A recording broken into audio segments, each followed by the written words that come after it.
यो कथा कुनै फिल्मको कथा होइन। यो कथा हो हाम्रो समाजमा हरेक दिन घटिरहेकै एउटा सत्य घटना। हरेक दिन धेरै मानिसहरू अपमान, भेदभाव र कठिनाई भोगिरहेका छन्, तर हामी प्रायः देख्दैनौं। गाउँको जीवन।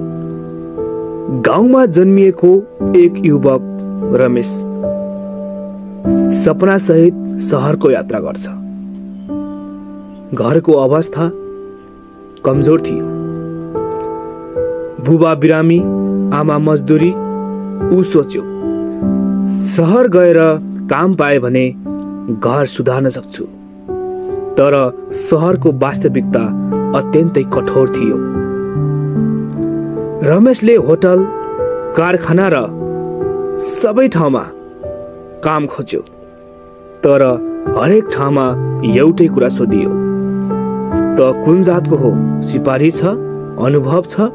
सपना बोकेको युवकलाई अब हिंसा, अपमान र असमानताको सामना गर्नु परेको थियो। शहरको कठोरता। रामले 12 घण्टा काम गर्यो, तलब थोरै र अपमान हरेक दिन। एक दिन होटलमा ग्राहकले गाली गर्यो र धक्कल्यो। रामले प्रश्न गर्यो, मैले के गल्ती गरे? तर मालिकले उल्टो गाली गर्यो, धेरै बोल्छस्, भोलिदेखि त काममा नआइज।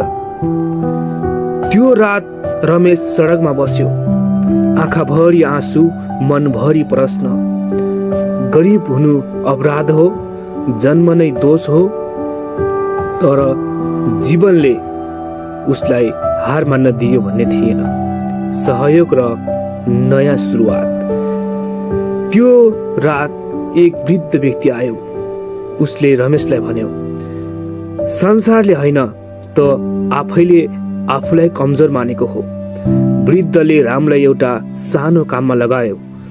निर्माण मजदुरी कठिन थियो, तर समान थियो। रामले दिनरात मेहनत गर्यो।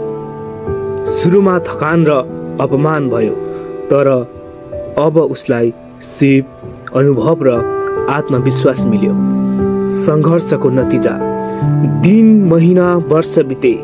रामले आफ्नो जीवनमा सफलता पायो। आफ्नै सानो ठेक्का चलाउँदै, गाउँमा आमाको घर पक्की बनाउँदै, अरू गरिब युवालाई काम दिँदै।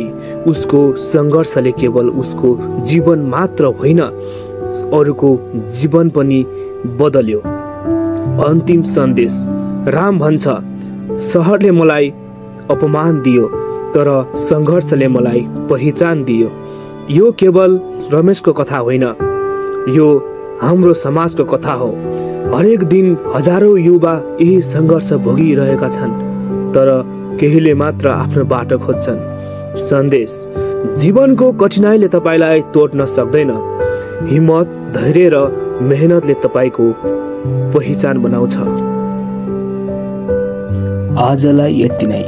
अर्को हप्ता फरक श्रृङ्खलाका साथ भेट्ने बाचा गर्दै आजलाई छुट्टिन्छौँ। सबैजनालाई धन्यवाद।